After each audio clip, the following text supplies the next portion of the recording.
Crunch culture. When talking about the gaming industry, it refers to sometimes compulsive mandatory overtime that all the employees of a game studio are forced to work in order to meet the deadline of a game. There are several videos about crunch and crunch culture that are really important to watch if you're a video game enthusiast. Hell, even if you're just a person, it's paramount to know about this stuff. But just for this video, I'll give a very quick, not super specific rundown of what crunch culture usually looks like for the developers making these games. It's more often than not 65 to 80 hour work weeks, but even that's not the worst it can get. And it can last for an indefinite amount of time, usually until the cutoff date for developing a game, which is about a month before the official launch. If you're lucky, it only lasts a few weeks, but for most people, it's months.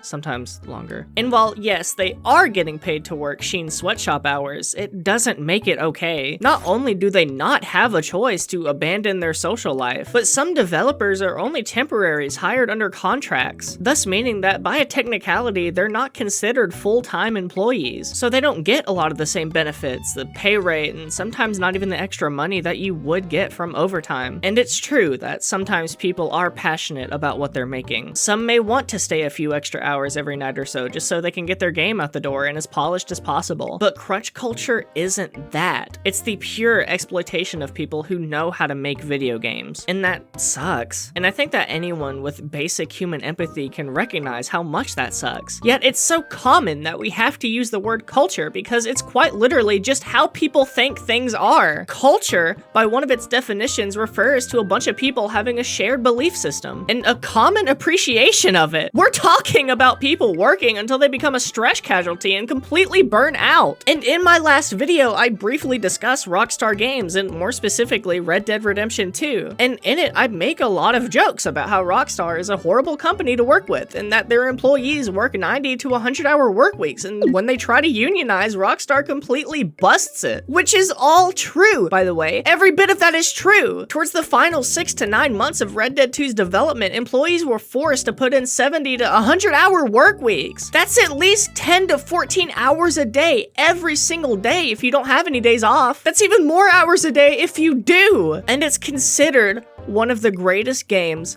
of all time. So what does that say? And that's not even the only game Rockstar has done this for. Just about every game they have ever made has had crunch just as bad, if not worse, than what we've seen in Red Dead 2. In fact, during the development of Red Dead Redemption 1, the crunching was so bad that the wives and partners of the employees developing this game were emailing Rockstar to ask them to stop because they have been working so much. You know what? Let's do a little exercise. I need you to take a look at these games and tell me one thing they have in common. I'm sure you can guess. Halo 1, 2, and 3 experienced crunch so bad that Bungie employees were fucking sleeping in their offices and waking up just to get right back to coding. In fact, Halo 2 was so bad that it almost completely shut down the studio and caused them to completely reevaluate how they treat crunch from that point onward. Now, all of this is not to say that crunch culture makes good games. If you believe that head-ass take, that makes you a douchebag. Like you should die kind of douchebag. I can smell you through the screen, bro. When's the last time you ate dinner as a family? But the issue comes from the fact that I actively enjoy these games a lot. So many people love these games. The kind of games that have experienced crunch like no human being should ever endure are often the first games we think of when we discuss some of the greatest ever made. And that makes me feel so conflicted because I feel like it's so easy for someone to separate the game from the culture surrounding its creation. Like, who's to say it's my fault or any consumer's fault that the studios prioritize deadlines and shareholders over their employee well-being? But at the same time, gamers aren't always in the clear when it comes to this kind of stuff. Developers on Twitter, for example, are always sent constant death threats over their video games. Over just some of the stupidest shit imaginable by people who prioritize games over other people's well-being. But I worry that some of these games being so good and so beloved, despite the fact that these developers were pumping 100-hour work weeks, indirectly validates these studios and gamers' beliefs in crunching the shit out of their employees. Because at the end of the day, they don't say, "I'm so sorry we put you through that, guys, but we promise it'll never happen again." It's, "All right, on to the next one, guys. Will there be crunch? Also, we're laying all of you off." And that sucks, because these people are passionate about these games. I mean, that's why they're so good. They were passionate about what they were making and they were proud of it, and they should be proud. They have every right to be. But it's truthfully a miracle that despite the intense crunch these people had to endure before the release of a game, that these games turned out to be as good as they are, because a lot of them don't. And that's an even worse fate, because then the studio's higher-ups blames the game's failures on everything except for the fact that all the employees were crunched, and depending on the studio, they're usually laid off regardless. Such is the case of Toys for Bob. After working on their passion project, Crash 4, they had to scrap all their plans for a Crash 5 and turn their last hope for a new Crash game into a microtransaction-filled live service slot fest, just so it could get greenlit for release. And then when that failed, Activision Blizzard sent them right into working on Call of Duty for the next couple of years. Then they got laid off. You see how it's so easy to be cynical about the gaming industry? Sometimes it feels impossible to play a game that wasn't made by people who haven't seen their families since they got hired. But does that make you a bad person for enjoying these games? Games where the developers behind them were forced to put in these insane hours to meet a deadline all for the sake of short-term profit? No, of course not. Crunch is a direct result of bad planning and bad management from higher-ups who likely don't know shit about video games, as well, of course, as pressure from the general masses to have a game be out, sometimes regardless of its actual progress towards completion. All they know is video game releases and money goes up, and that's all they care about. Whereas the people who are actually developing these games know what the player is doing and the story and all the little intricate things that go into every aspect of game development. Games are insanely hard to make. The fact that they exist at all is nothing short of a miracle. Like, it takes an incredible group of people with unparalleled resolve and problem-solving skills just to make a single feature in a game, like reloading your gun. And it's the higher-ups that hold authority over these developers that are choosing to have them work these long hours. And there are a bunch of stupid-ass takes on the internet. I just seen one a few minutes ago that says the death of crunch will be the death of big-budget AAA games. Like, no? Even still, what video game is worth the well-being of a bunch of humans with families? As long as there are big gaming businesses, there will be crunch, and that sucks. And honestly, I feel that I have no place to say whether objectively a game deserves to be critically acclaimed if it took ruining a lot of human lives to make it possible. For me, personally, it's never worth it, but I can't tell you what it says about the countless games that have already been out that have been made under that kind of pressure. But this whole discussion can go beyond video games at this point. Is it ethical to appreciate the things we have, knowing that the people who gave it to us likely didn't have much of a choice on whether they wanted to make it or not? I don't know. This isn't exactly something I'm all that comfortable confronting in a dumb YouTube channel like mine. I mean, look at this. Look at me. This is one of my poses. I'm not cut out to talk about heavy shit like this. So, to be honest, this kind of thing is up to you. When talking about games, it's if you choose to support games knowing that these kind of conditions were involved in its making. It's important to recognize crunch and be aware of it, and if companies are aware that games are more likely to sell if they explicitly state that the employees were treated well, then by God, let them know. That's why this meme is so popular. It's less of a meme and more of a statement. And that's why smaller games are more popular now than they ever were before. If any company wants to replicate some indie studio's success, then they'll have to realize that crunch simply will not accomplish that. Because I honestly feel that a lot of the appeal of indie games is knowing that the developers probably had a good time making it. And that makes me really happy.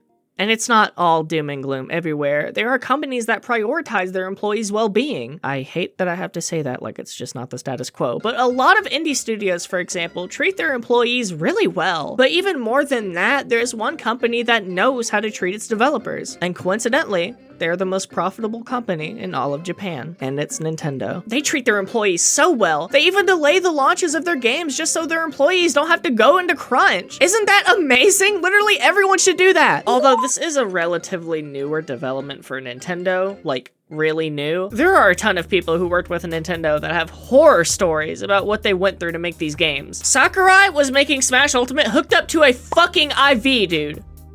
Oh my god. And he still considered himself to be practicing self-care by making sure to leave his office at 10 p.m. every night. Because, you know, that's something he didn't used to do. And that's not even the worst thing he's done to himself, by the way. The entirety of Smash Melee was created in just 13 months. A single year in a month for all the characters, all their unique moves, the movies, the modes, the items, the menus, everything. You don't make shit that fast unless you were sleeping in your office. But from what we're seeing now, Nintendo is beginning to understand that it is not okay to let your employees crunch themselves to death, and so they are beginning to take action to make sure that their employees are properly treated. So with Nintendo learning to be such a morally good company, then that means it's always moral to buy their products, right? Oh god, what happened? Oh, just everything involving Nintendo at this point since nearing the end of the Switch 1's life cycle has been super weird, and it all revolves around how they price their products. They have this whole respect the value way of going about everything, which I personally can't get behind because what do you mean Breath of the Wild is $70 now? Tears of the Kingdom is $80!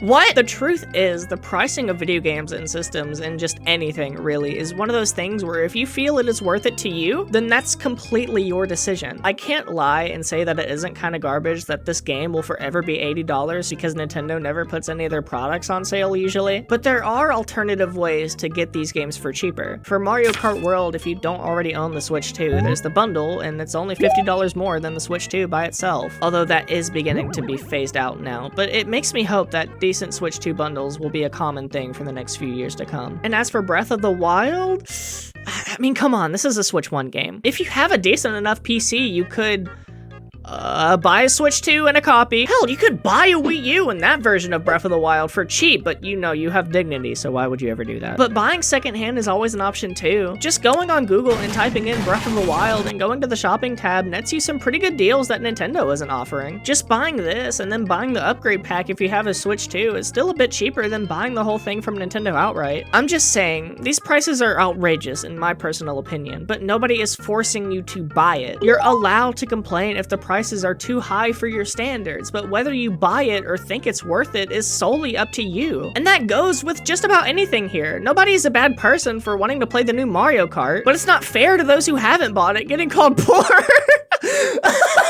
But it's not fair to those who haven't bought it getting called poor online for not wanting to pay that much money for it. And I also don't think it's fair that those who did buy it are being called bootlickers or something. If you enjoy Mario Kart World and you feel you got your $80 worth of fun out of it, then that's great. If you did buy it and didn't enjoy it, please don't try to invalidate the opinions of those who do. Especially if you've never tried the game out and only listen to the opinions of those who don't enjoy it. And that just goes with the Switch 2 in general. I like the Switch 2. I think it's neat, and getting to play Breath of the Wild in such a high quality even in handheld mode is super nice. I do think overall Nintendo's game prices are a little outrageous, but if you play it smart and patient, you can get some pretty solid deals on things you want, or just, you know, play them on the Steam Deck. But people being priced out of enjoying new video games is an issue, and that's not something people should be arguing about. The cost of living in general in so many big places is crazy high right now, to the point where a lot of people have to cut back on so much just so they can pay their rent or afford food. And if they're lucky enough to have some money left over, then they'll have to save it up for an emergency fund in case something were to happen to them, like God forbid going to the hospital in the US. I talked about ways you can play video games for cheap. Like you could buy a used Xbox 360 or PS3 with a bunch of games for less than like $200 these days, if even that. But realistically, I don't want to tell somebody who doesn't have a lot of money and wants to play games with their friends to cough up so much for a Switch 2 and a copy of Mario Kart. Some people are just getting priced out of games because of how expensive they're getting, and it's really unfortunate. Oh, but adjusting for inflation, man, you don't know shit about finance. You've never been at college. You're probably not even allowed to be at least 2,000 feet away from a school zone. But whether you feel a game is or isn't worth $70 doesn't even have a place in a discussion where you can't even afford a $70 video game in the first place. So no, you're not a bad person for liking Nintendo games, and you're not a bad person if you're willing to buy their $60 or $70 releases. Or re-releases. What you do as a hobby in your spare time, as long as it doesn't harm anybody, is okay. And if you don't want to buy their $60 re-releases, then don't. Nobody is forcing you to. But don't go harassing the person you know online who has. That just makes it obvious to everyone around you that you like coleslaw. I'm not gonna defend that.